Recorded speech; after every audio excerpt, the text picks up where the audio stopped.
This is the Behavioral Observations Podcast with Matt Cicoria, session number 47.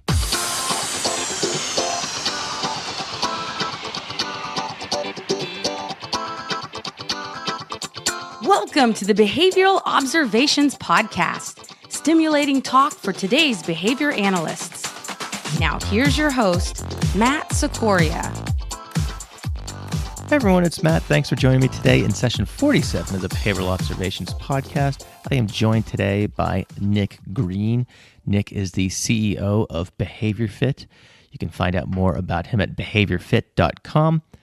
And he is a familiar voice to us because he joined us in session 38, where he talked about his contribution to the Next Gen Revolution Summit. But today we have him for a full-length episode. So he and I talk a lot about health and fitness. I get to learn a lot about things I probably should be doing better. We also take lots of listener questions, so I think there's something here for everyone. I think you're really going to enjoy this episode. And I also have a very special announcement to make before we get to Nick's interview. On May 16th, I will be co-hosting a special webinar with Adrian Fitzer of the Applied Behavior Analysis Center. We will be hosting Rich Brooks, who you met back in session 15 of this podcast, to talk about the bare essentials of digital marketing. You know, as it relates to marketing your agency's services, there's a lot of pitfalls that are mines in the minefield, if you were, that are out there. You know, there are things that we can do and things that we shouldn't do. And so Adrian and I are going to cover the ethical aspects of digital marketing, but Rich is then going to take over and talk about some of the things you can do to get your message out there. And this guy is a pro. Again, he is the founder and president of Flight New Media, which is a digital marketing company based out of Portland, Maine. And he's going to present his bare essentials model for putting your best foot forward out there in a digital sense. The bare essentials model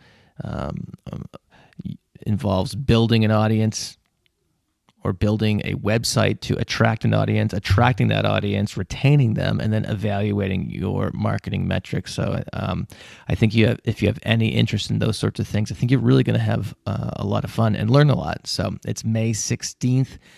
For more details, I'll have a link to that particular webinar offering at behavioralobservations.com/session 47. And you can also go to abacnj.com and then search for webinars by month and check out the month of May, and we will be on that list. So Adrian and I are really excited to do this and are really excited to work together to, again, bring Rich's wisdom to this webinar series. So we're also sponsored by Chartlytics. Chartlytics.com is where you can find more information about them.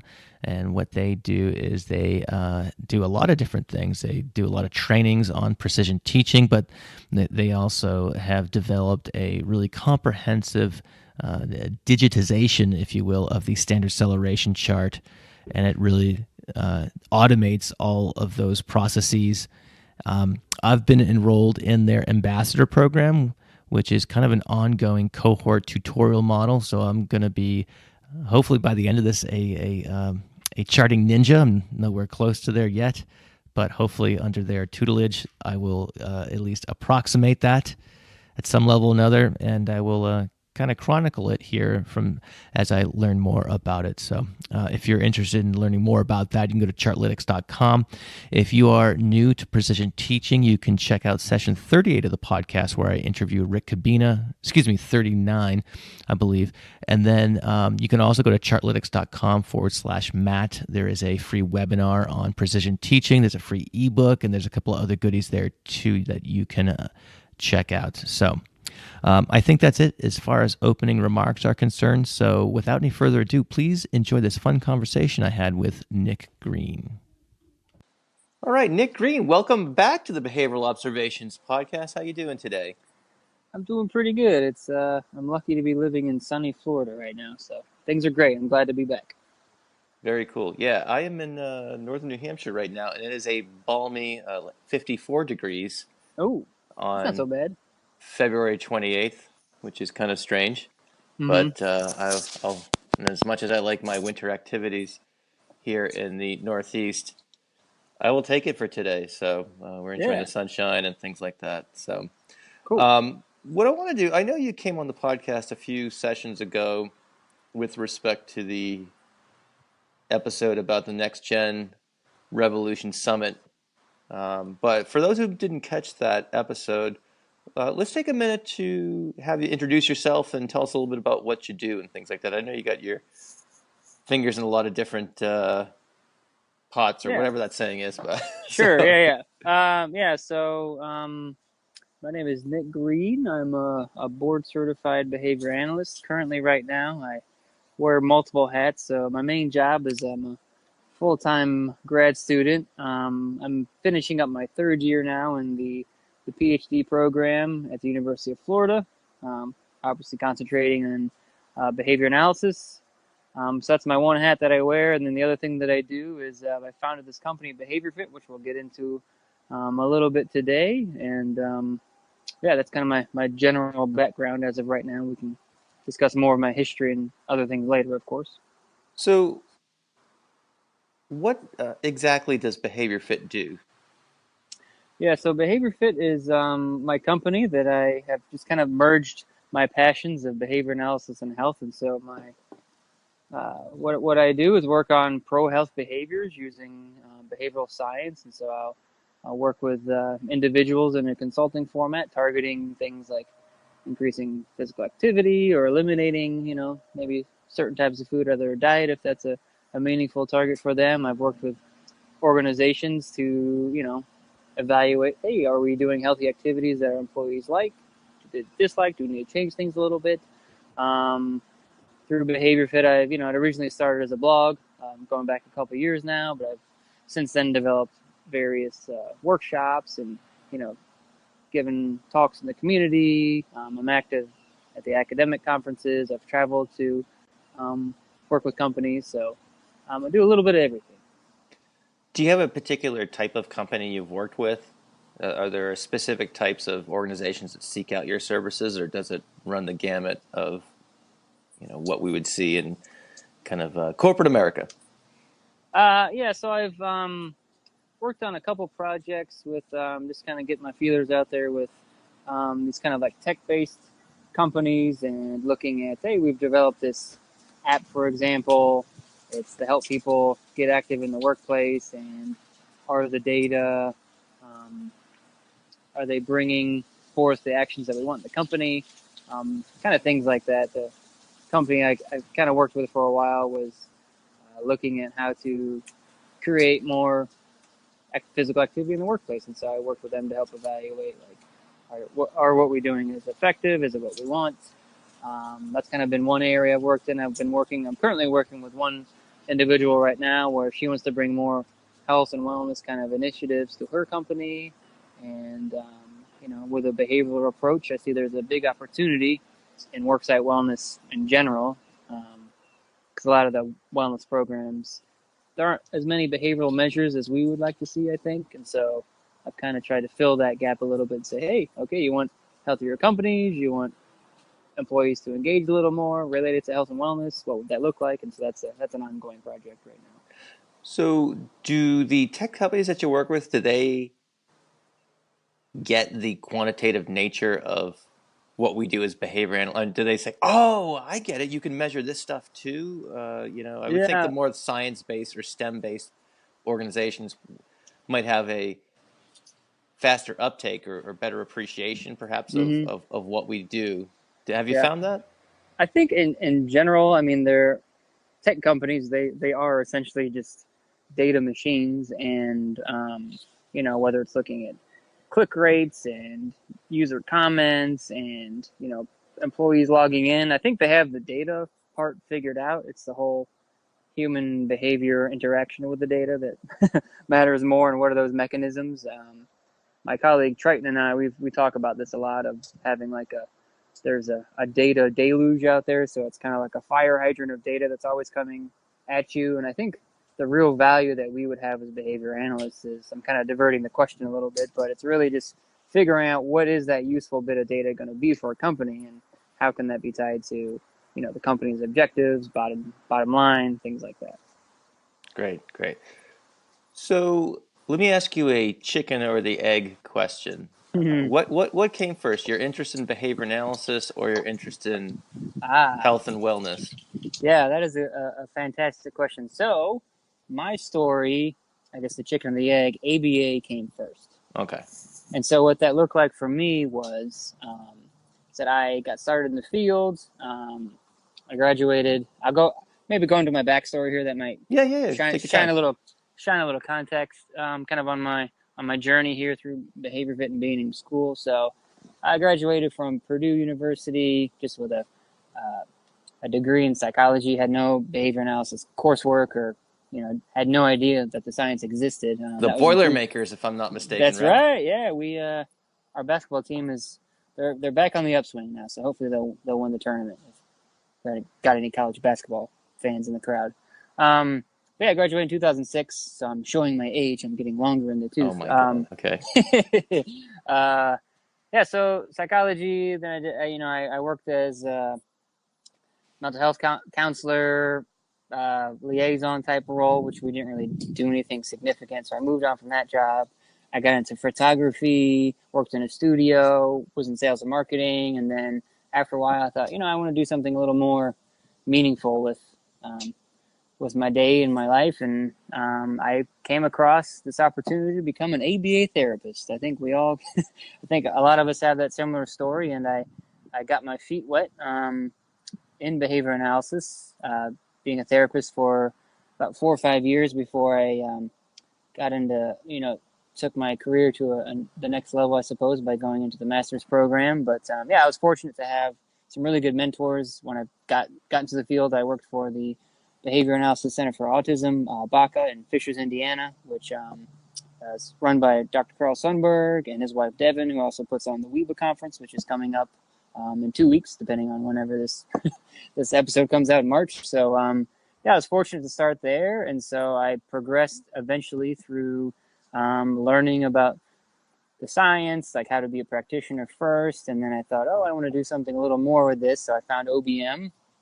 That took me to FIT down in Melbourne, Florida, which led to me developing a thesis idea. And on this whole journey, which I'm kind of describing, I found that I wanted to make a change for my own personal health and fitness, and I decided to make that leap. And so I got into CrossFit and weight training, and that was kind of my flavor of sport and fitness. And I've just kind of lined up everything that I've been passionate about with ABA, science, organizational behavior management, bringing it to the people. And that's kind of where I'm at today. So it's ABA first.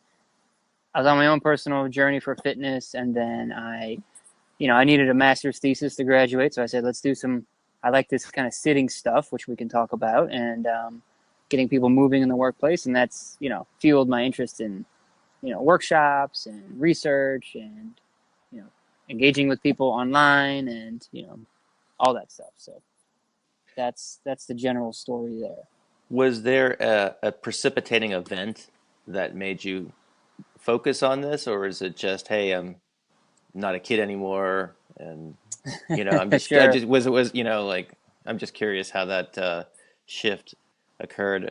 I mean, were you into sports or a gym rat or anything like that Okay. prior to this? Oh, yeah, that's a good question. Yeah, so I did have a history there. So growing up, I played baseball all my life, and then played baseball throughout middle school, high school. I ran cross country in the fall to get into shape for wrestling. And this is all in high school. So I 3-sport athlete in high school, and then in college, no sports there. Played intramurals. I kind of did the basic Globo gym stuff, do bicep curls, core, stuff like that.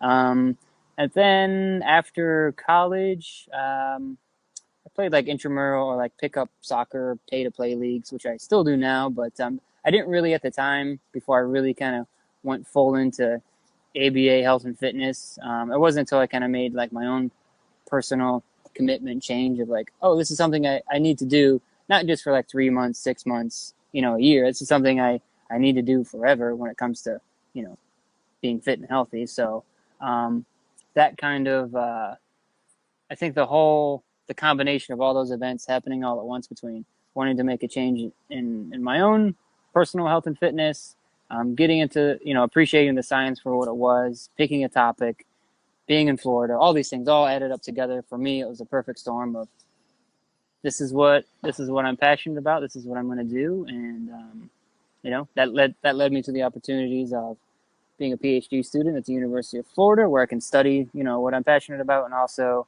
I've had the flexibility to do this BehaviorFit stuff on the side. Awesome. Now, it seems like at the time, and correct me if I'm wrong, at the time in which you kind of made this more consistent commitment to fitness, I guess, you talk about CrossFit a lot, I guess, and I'm Yeah. wondering where CrossFit was at the time compared to Yeah. where it is now. It seems like it's kind of like everywhere. Hmm. Was it relatively new at that point in time?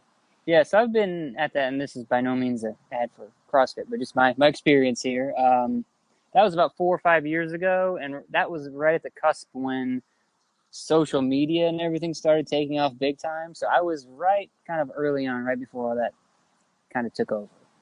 Um, yeah, is that where you're kind of going with that? Yeah, I was just seeing like, were you an early adopter of CrossFit and, Oh, as no. it relates to, what it's like right now where you can't go on Instagram without seeing Hmm. someone, doing Sure. their Yeah. PR deadlift or something Yeah. like Yeah. that. I know we had So some for, funny chats about that on Facebook a hmm little while ago, but yeah, anyway, yeah, so if you can just kind of compare and contrast kind of where it is now versus, where it was at sure. the time. Um, it's definitely just with, Instagram and social media, there are now individuals out there that can make a full-time living being a sponsored athlete. And that's what they do all day, is to post themselves because they have sponsors and they need to show ads and all that stuff. And they have to look slim and beautiful, all those things, or muscular.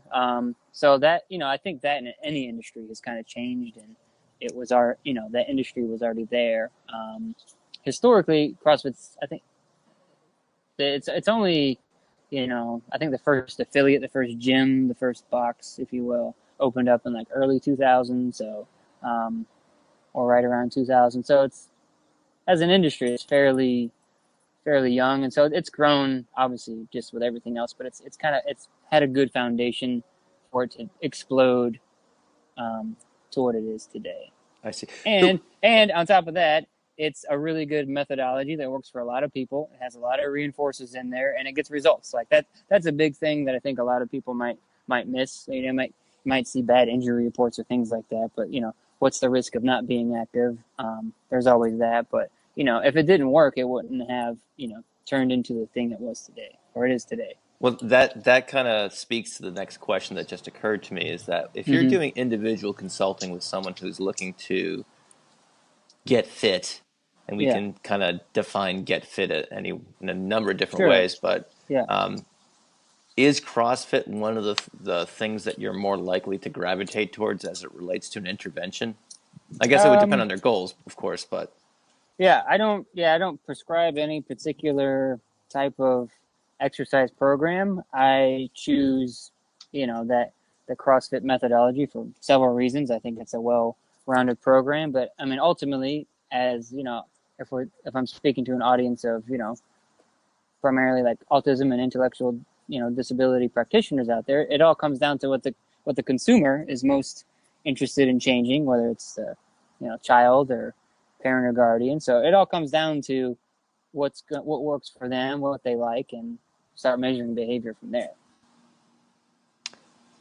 I see. It's very tricky though, that to remain ethical about all of these, the type of work that we do. It's like you have to always pull back on, like, you can't put your own personal values and your own personal like preferences onto somebody else. It always has to be like, what do they want to do? I can share what I do. Like, I work out 3 to 4 times a week with this style of training, and if you like that, cool. You might be at a different stage of fitness than I am, or you could be more advanced, or just beginning. Everything. That's why we're so well suited to work with a variety of individuals as behavior analysts, is that we can meet the individual where they are. I see. And are you able to kind of share any success stories what sort of outcomes, obviously, Hmm. speaking in super generalities, of Yeah. course, but what sort of outcomes have you been able to achieve, and whether you want to speak it to an individual level or organizational level? Yeah. So working with individuals. So I had one client that wanted to make a change in her diet and exercise habits, and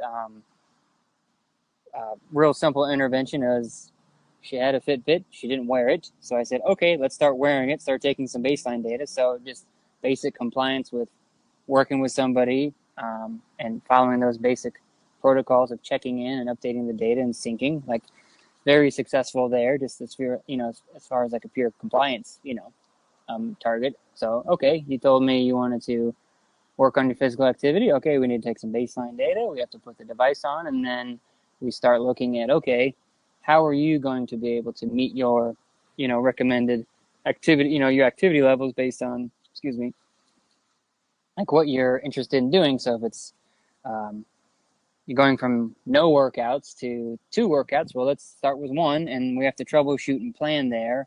Um, and so obviously this type of consulting looks a little different than the discrete trial format at a table or in the natural environment.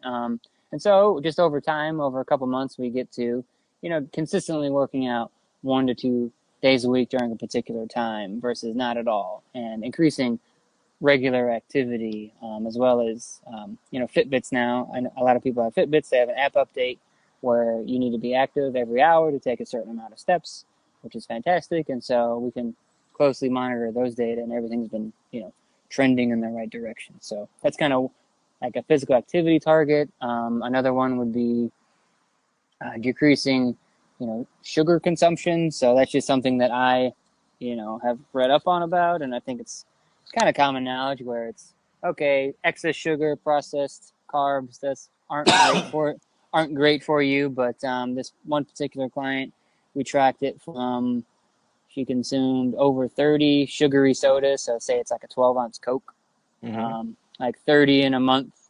and all the intervention was, checking in, giving feedback about it. Um, and this is over about a 3-month period where I said, okay, if you want to decrease it, you can. It's up to you. Just in general, the sugar recommendation is 36 grams for men a day, 24 for women. And if you drink one Coke, you're over the limit. So I was like, if you want to decrease it, I think it would be a good idea. It's up to you. So on her own, slowly over time, she went from having 30 in a month to the chart was perfect. It went to like 8 to 7 to 6, and to where we are now, she's had, the last time I looked at the data, maybe 2.5 sugary sodas in, the past 30 days, whereas when we started, she had 30, which was, it's that in itself is such a transformation.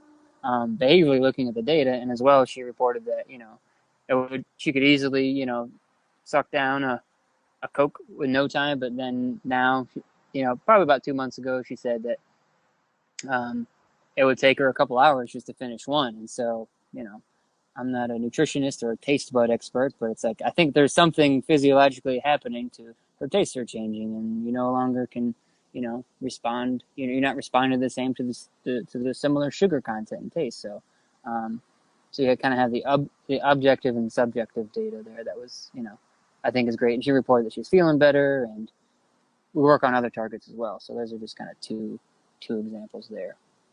I see.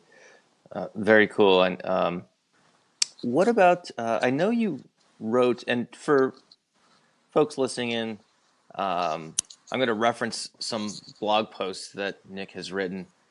And if you want to go to behaviorfit.com, and there's a little tab there that says blog, if I'm not mistaken, That is you right. can reference all these things, and I'll have the links in the show notes of this episode as well. But I forgot to mention that earlier, so so some of these questions tie into articles that you've written on your site Mm-hmm. that are fun to read, and it's good food for thought.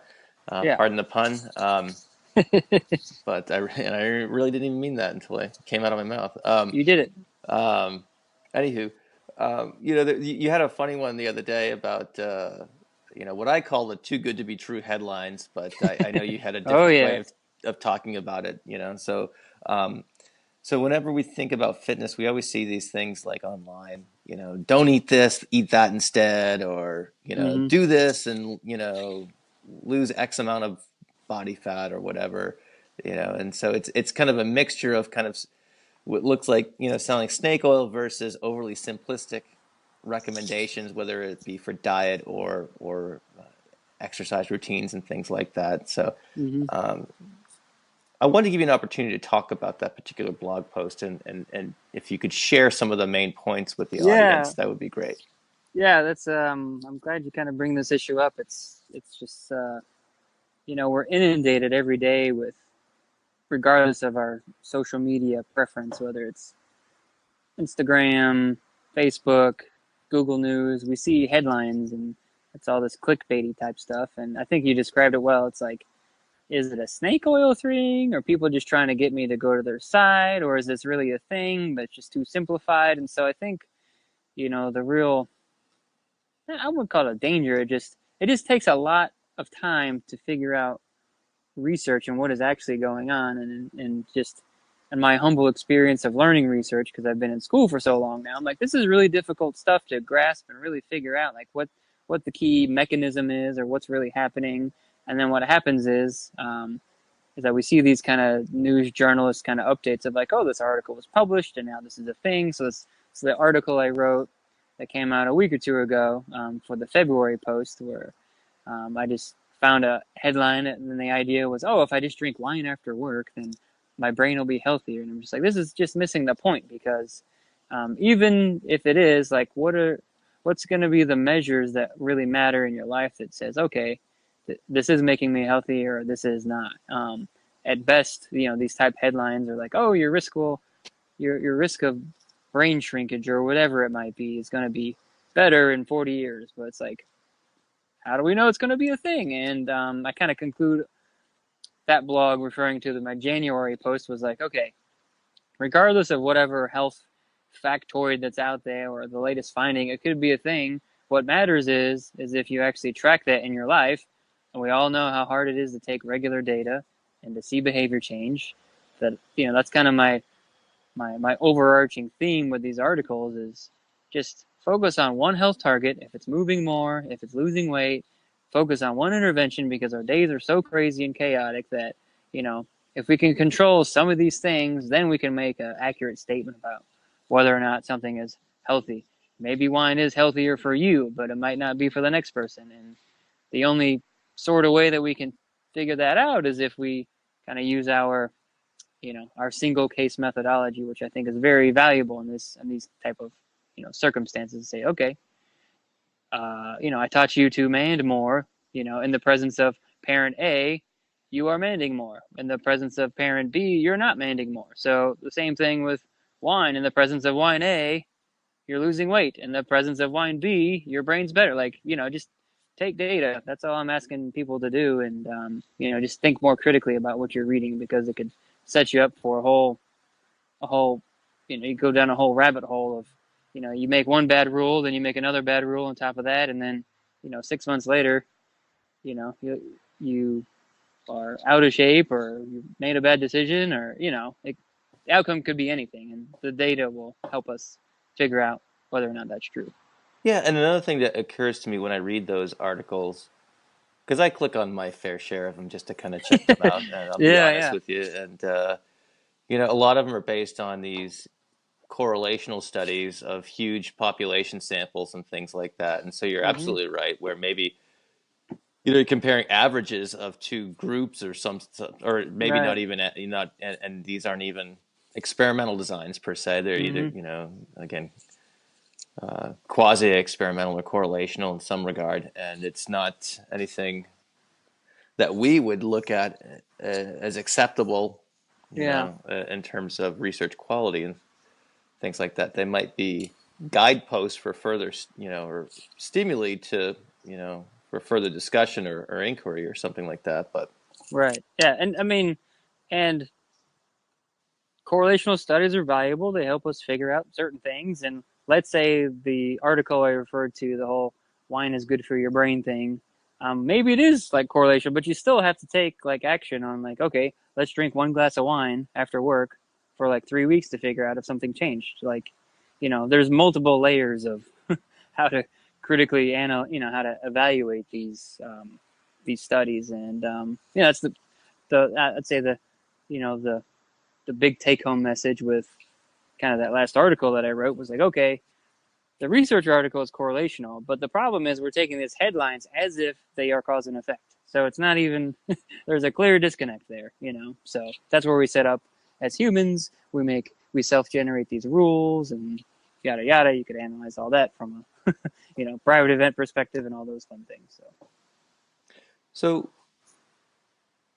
you mentioned this earlier. I want to circle back to it. You talked about the Fitbit, and I know you have written about the Apple Watch as well.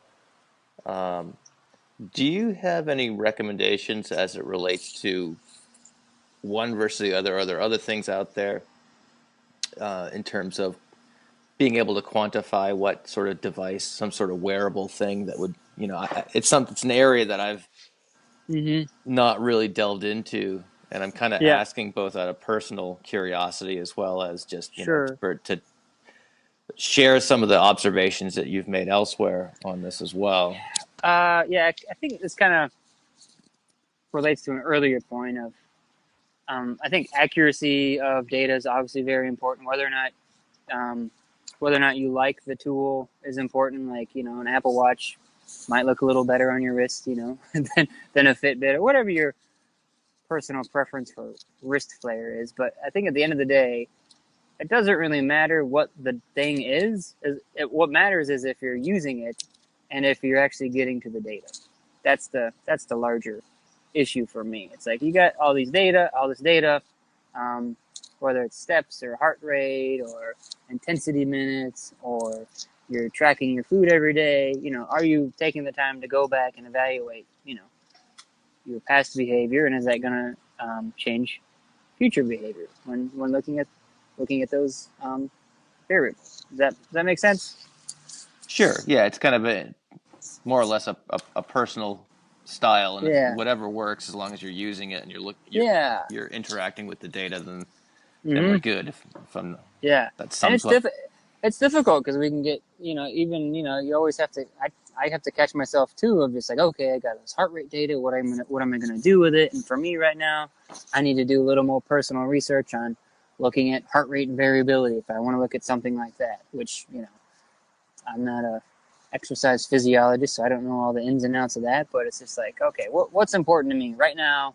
For me personally, Nick Green, exercising is, getting to the gym 3 to 4 times a week, working hard, making sure my heart rate stays high, or increasing my heart rate during an intense exercise, and then having an overall good resting heart rate. Daily steps, maybe not as important for me based on the intense exercise that I do. Maybe for somebody else who doesn't do the intense exercise, maybe regular daily steps is more important. So, it's, are you using the data, and then what data is most relevant to you and your fitness and wellness goals?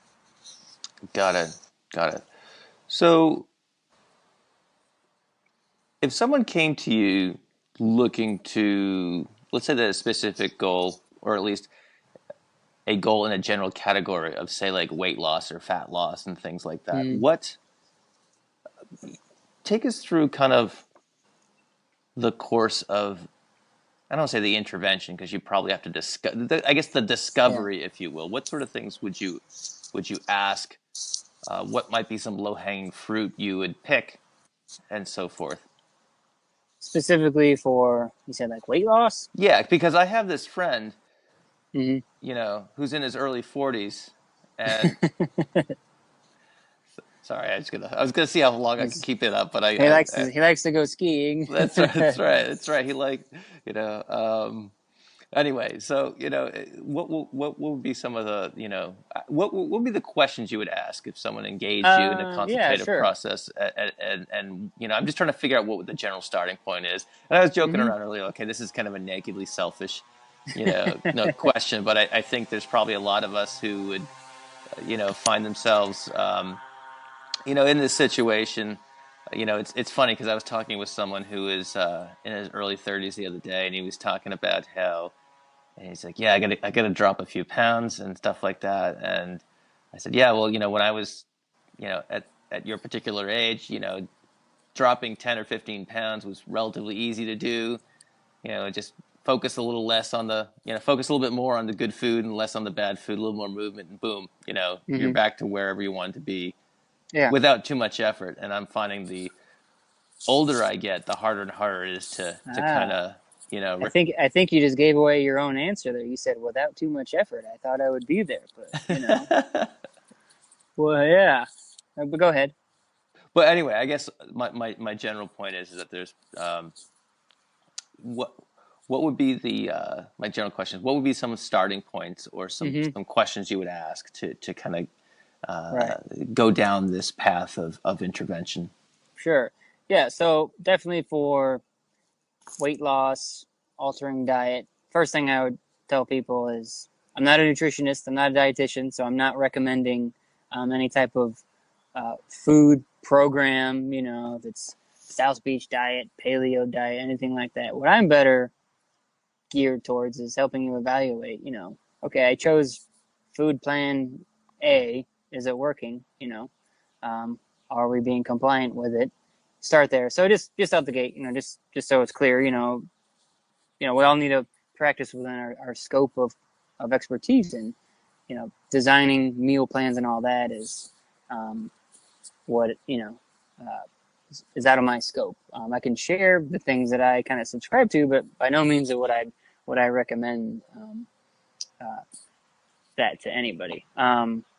But also another key thing here is that so I work with typically developing adults who can talk to me very well, and a lot of the times you can just ask them what their barriers are, what their problems are, and you can get a lot of information right from there. It's like, hey, I want to lose 100 pounds, I want to lose 50 pounds. I'm like, okay, well, how did you get there? What do you need to change? And people will tell you, I drink too much wine, I have too much dessert, I have been eating like crap. And I'm like, okay, well, let's start logging some information, and we'll go from there.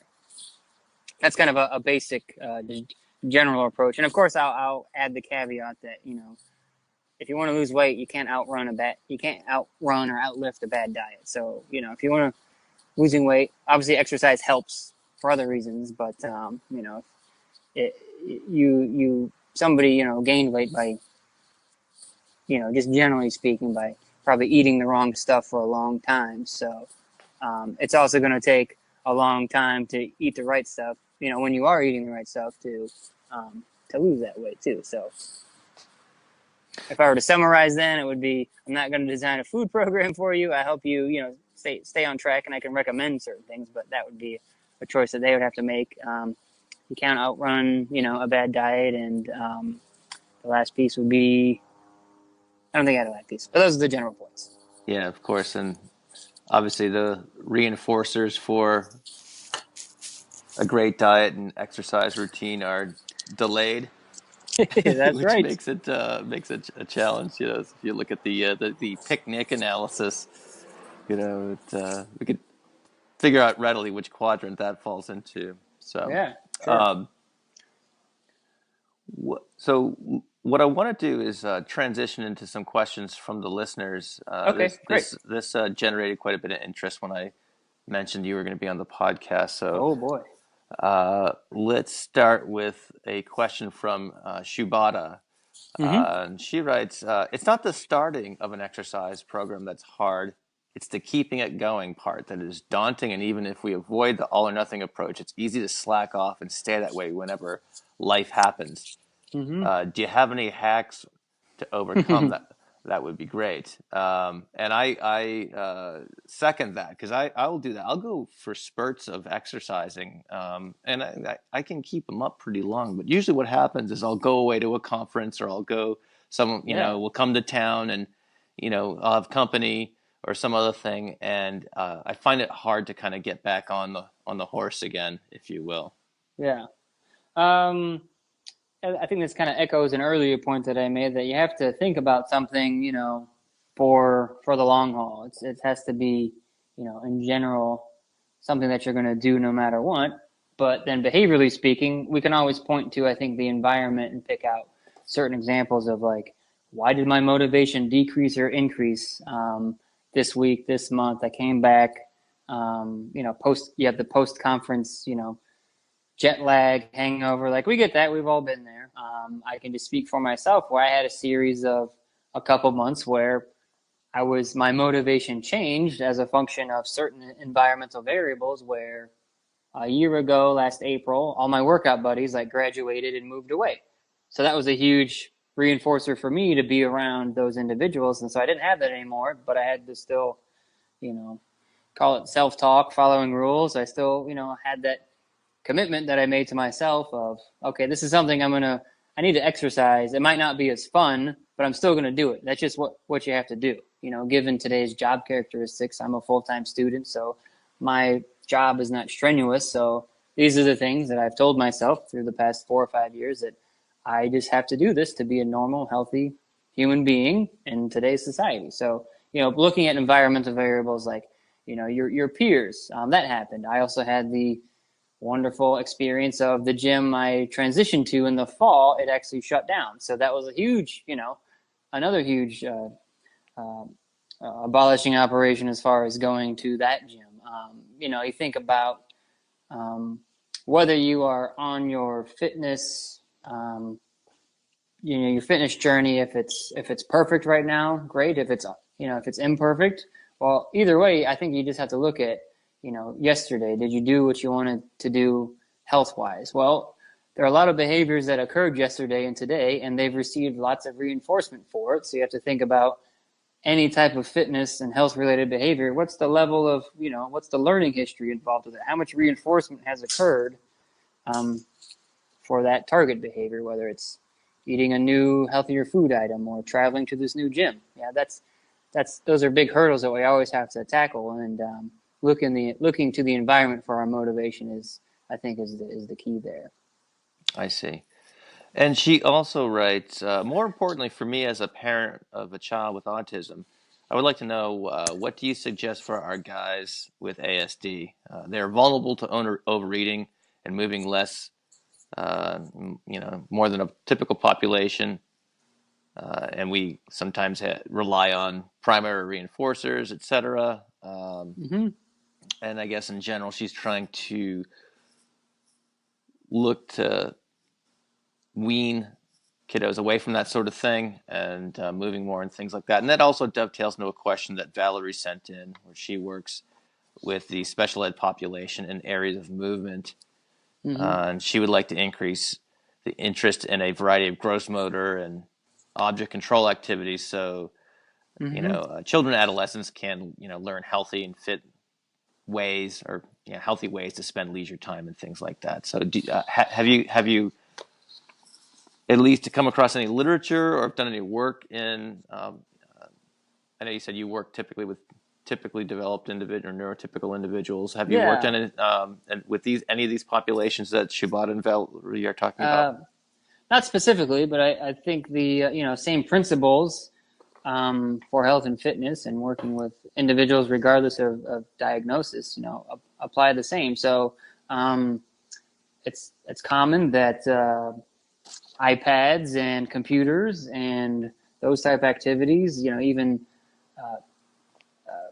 kids and adults that might have stereotypic, reinforcers that could just be sitting there, something like that. You'd have to take the initiative to program new activities and reinforcers, pair them like you would any other activity. Unfortunately, what has happened with the invention of the iPad and video games and all that is a very sedentary behavior. So yes, kids are learning more. They're following instructions better. They're asking for their iPad, things like that, as opposed to engaging in problem behavior for these activities. But I think as practitioners and parents and responsible ethical behavior analysts, we have to look at what is it about those reinforcers now that could be putting our kids, families, relatives at risk for these potential long-term health risks, with sitting and being inactive. So those are common issues there. I don't work with any children, any kids or adults, particularly right now with developmental delays. But I do have a colleague in my program that is working on physical activity and seeing how it affects problem behavior and stereotypy. But just from a methodological perspective, it took a lot just to get one child to prefer jumping on a trampoline versus just choosing the iPad. And so it just takes a lot of learning trials, just like anything else, I would say. And, being proactive in creating these health-related pro-health behaviors, because if we don't teach them, I think that's the ultimate responsibility we have. Like, yes, we need to teach them, daily living skills and certain academic tests, but everybody also needs a health and fitness repertoire. And if we don't teach it early, if at all, it's not going to happen, right? Yeah, absolutely. All right, cool. So Celia asks, first she wants to say thank you for the important work that you're doing. Thank you, Celia. Is it Cecilia? Celia. Or Celia? We often do a much better job at caring and teaching learners than self-care. As a working mom, I often find challenging competing contingencies to engage in self-care behaviors. For me, it might be the MO. The MO for attending a webinar might be higher than running. Right. Can you provide some strategies for increasing this MO? Yeah, that's just a battle we all face.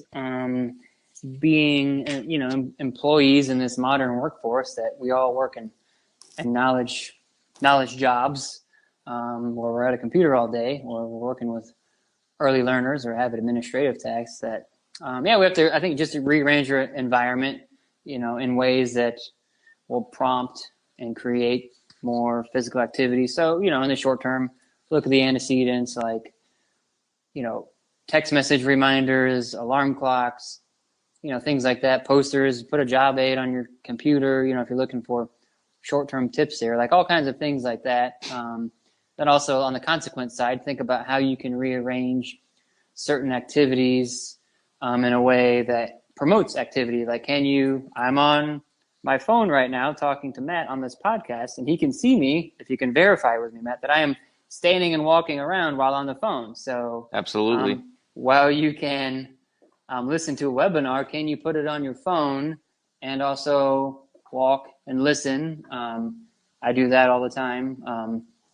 Depending on the nature of your job, there are certain environmental variables that can be working against you, and this has been really informed by my own research. When working with sedentary office workers, is that you could be chained to the front desk. You can't leave, right? You have to be there for 3 hours, but can you get up and move every 30, 45, 60 minutes to get the blood flowing? Just as long as you're doing something, it still create, at the end of the day, you still have to create some type of, intervention that eventually you will want to fade out. So then, your health behaviors contact the natural reinforcers of moving and doing other things. And just parenthetically, I just want to remind everyone that you did an interview with ABA Inside Track on that particular study. So I'll link to that in the show notes as well. Oh, great. Thanks. Robert Perry Cruz and you had a fun conversation about that, if memory serves. So Yeah. For sure. Thank you. Yeah, no problem. So Erica writes in, I'm so excited you're interviewing Nick. I told you your appearance is generating interest. Man. My question is, how would you suggest people start off if they want to get into this branch of behavior analysis? Yeah. So this kind of fits into my general talk at the Next Gen conference in Miami, where you just have to, if you want to be in health and fitness, like, you just have to become, a gold medalist. This is kind of a good timing with the Winter Olympics just ending, but that was my metaphor. Like, you just need to be a gold medalist in, like, your one thing. For me, I am the office sitting, workplace moving behavior analyst guy, right? That would be kind of my loose title. If you want to, be the nutrition with kids expert, then, be that person. So how you get started is, it could be a variety of things. It could be consuming blogs and podcasts related to that topic. It could be reading library books. I mean, these are all the basics, but just, I think the tricky thing is which I've kind of guided and mentored a lot of people out there, because I'm not the only behavior analyst that's interested in health and fitness. And those that commented or gave questions for the show, they're not the only ones either. But what the thing, like what we have to remind ourselves of, I think, is like we have to narrow our scope. So we have to figure out, like, how do we want to help people, in what way, what flavor of health and fitness, and then of course, go about your due diligence and check in the research, look at the behavioral literature, see what's out there. There's plenty out there, and then you have to kind of pick your thing, and then you have to study all those fun terms. Like I read all about metabolism and lipids and triglycerides and all that, just to get to the point where I can just understand like one research article from cancer research or the heart journals or things like that. So I know that was kind of a loaded answer in there, but you just have to, if you want to get started in it, you just have to, study hard, pick your focus area, and get after it. Yeah, I think the idea of serving a need in a specific niche area is well taken. If you can identify where people are having trouble, and then certainly specialize in solving that problem, then that's probably going to be one area. And I think ultimately too, it's going to take some level of, I don't know, for lack of a better word, entrepreneurism. Because I'm going to go out on a limb and guess there's not going to be a lot of salaried positions. Especially commensurate with the how BCBAs are typically compensated. Sure, yeah, for this sort of thing. So you almost have to kind of make your own job, if you will. It might be something that you need to side hustle for a little while until you generate. That's exactly right. Where there's no BCBA health and fitness guru job that's just waiting for me once I graduate. You have to carve it out along the way. And I think what you talked about earlier about problem solving and entrepreneurship, that's exactly what kind of my view is, and what I've come to think about in the past couple months is like, if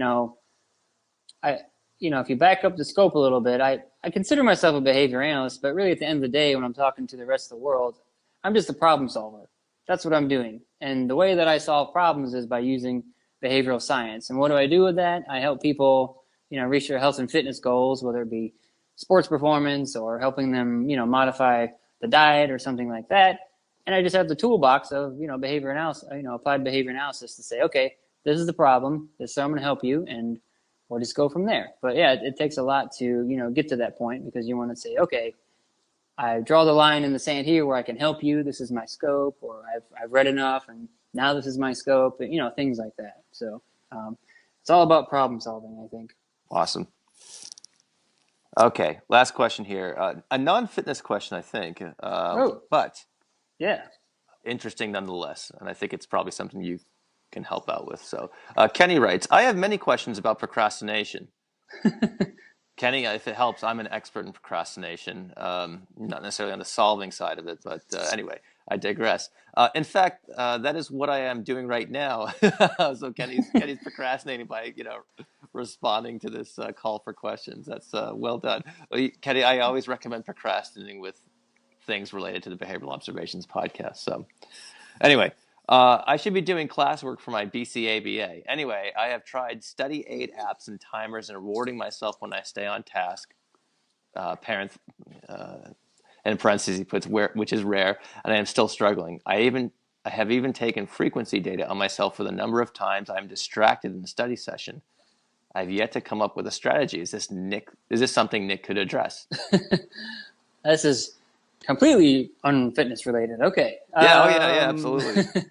But yeah, I know well, you said you're a problem solver, So, right, there we go. So I'm not asking you to fix his problems, fix all his procrastination problems based on a 4-sentence email. But how would you conceptualize this case, if you will?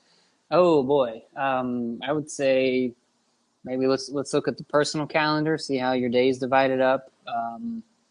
Maybe if you throw some pre-Mac principles in there of, okay, if every day we spend an hour on social media, maybe only do that after you get your studying in that day. Spread the study time out over time. This isn't you know this isn't the best advice, but studying, you just have to do it.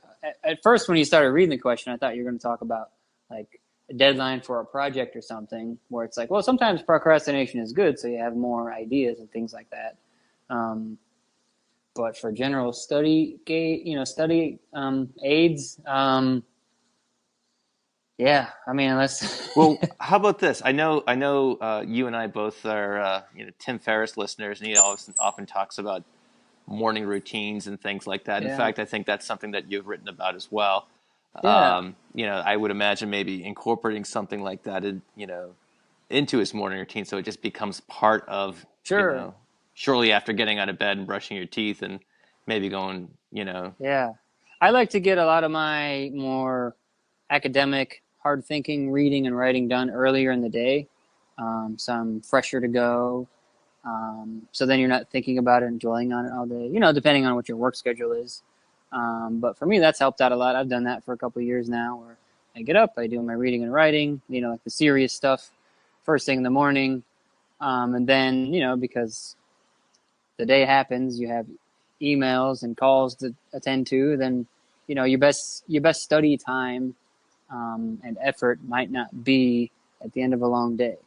There are some days we have to do some things under fatigue and all that, but yeah, just think about when you, I think when you perform the best, like when are you at your best and most alert and ready to go? Then block that time off, I suppose. Yeah, and conversely, when you're least productive, and if it's Right. like you said, if it's going to be at the end of the long day, then getting hmm that in Yeah. prior Sometimes to, yeah, you you have know, to change the environment significantly too. Like during finals week, I only wrote my finals questions as a take-home final at a different part of the library, so it was like a specific ritual or routine or habit. So, the new environment that I went in didn't have a previous history of checking timers and procrastinating or looking at social media, things like that. So it's, you know, going into a new physical environment without any history with those things, I think could be good, because then if you get some things done without leaving, then you'll have a new history established with, I study on the second floor of the library and things are good.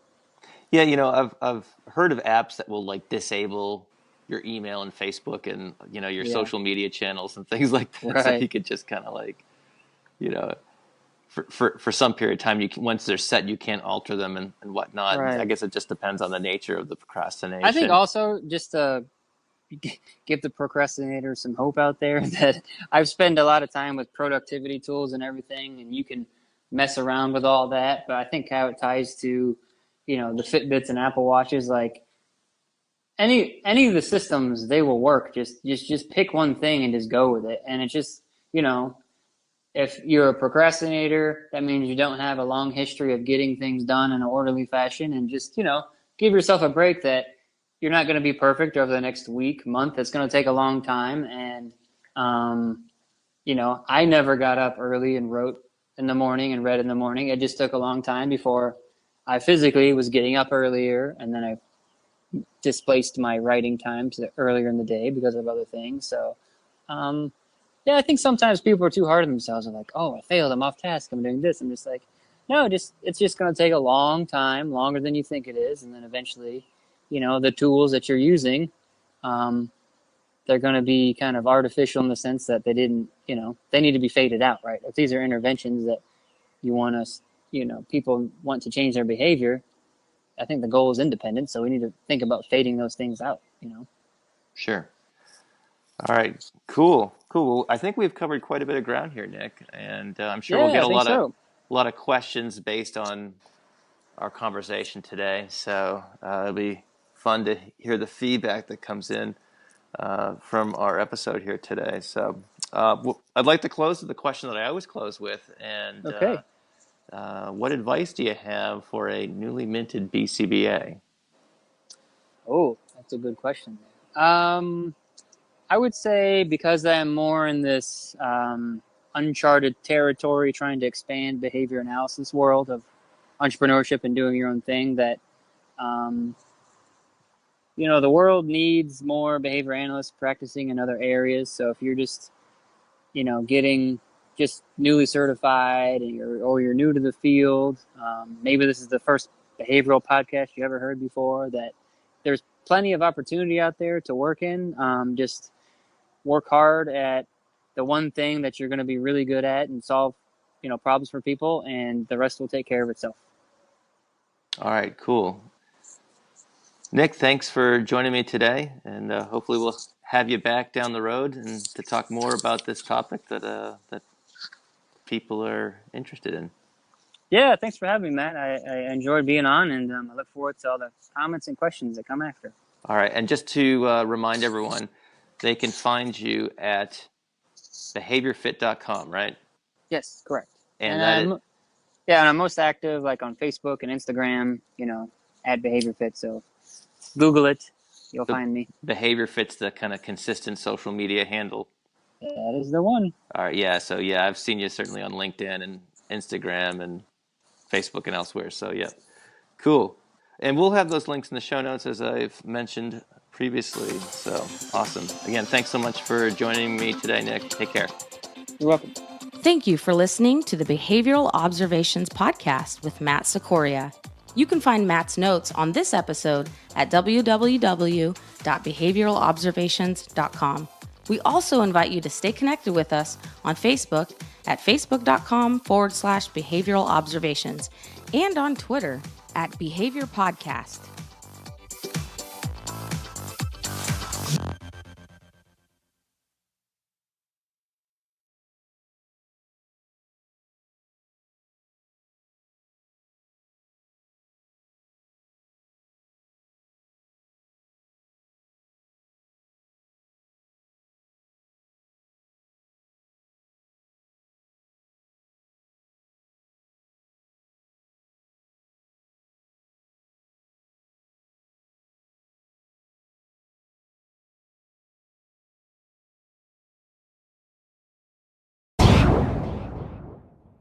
Hey everyone, thanks for checking out this episode of the Behavioral Observations Podcast. For more information, go to behavioralobservations.com, session 47, and I've got links for all sorts of things that we talked about there.